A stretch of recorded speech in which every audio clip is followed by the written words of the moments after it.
पंतप्रधान नरेंद्र मोदी यांचा आज 75वा वाढदिवस आहे। या निमित्ताने भाजपकडून देशभरातून विविध कार्यक्रमांचे आयोजन करण्यात आले। विविध मंदिरांमध्ये मोदींच्या दीर्घायुष्यासाठी होम हवन करण्यात येते। अयोध्येतील शरयू नदीवरही आरती करण्यात आली।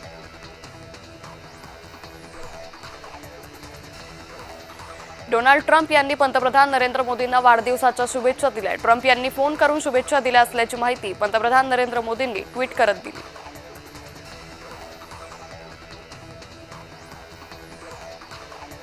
पंतप्रधान मोदींचा वाढदिवस देशासाठी काळा दिवस आहे। काँग्रेस खासदार प्रणिती शिंदे यांनी ही टीका केली आहे।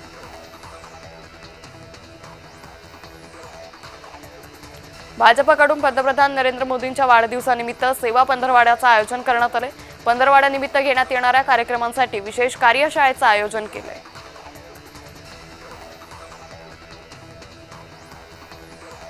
जात, भाषा आणि इतर गोष्टींच्या नावाखाली समाजात फूट पाडण्याचे प्रयत्न सुरू आहे, हा चिंतेचा विषय असल्याचं केंद्रीय मंत्री नितीन गडकरींनी म्हटलंय। तर संघात कुणाचीही जात विचारली जात नाही आणि तिथं भेदभाव किंवा अस्पृश्यतेलाही स्थान नाही, असंही गडकरी म्हणाले।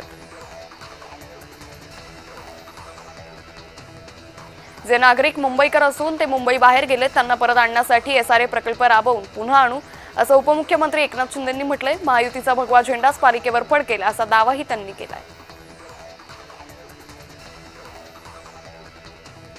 महाराष्ट्र सदनाचं बांधकाम करणारे चिमणकर बंधूंना मोठा दिलासा मिळालाय। मुंबई उच्च न्यायालयाकडून चिमणकर बंधूंना दोषमुक्त केलंय। महाराष्ट्र सदन बांधकामामध्ये अनियमितता केल्याचा आणि भुजबळ कुटुंबियांना लाच दिल्याचा त्यांच्यावर आरोप होता।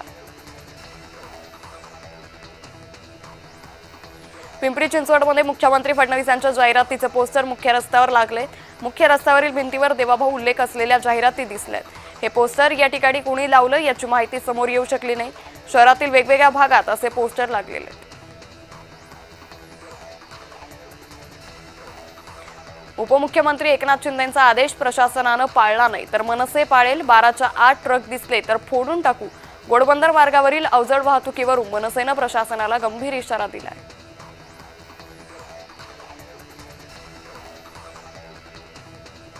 महाराष्ट्राची आर्थिक घडी विस्कटलेली असं यापूर्वीच आपण सांगितलं होतं। निवडणुकीपूर्वी लोकांना दाखवलेलं गाजर आणि सरकारी पैशातून लोकांची विकत घेतलेली मतं यामुळे सरकारनं राज्याला कर्जाच्या खाईत लोटलं, अशी टीका भास्कर जाधवांनी केली।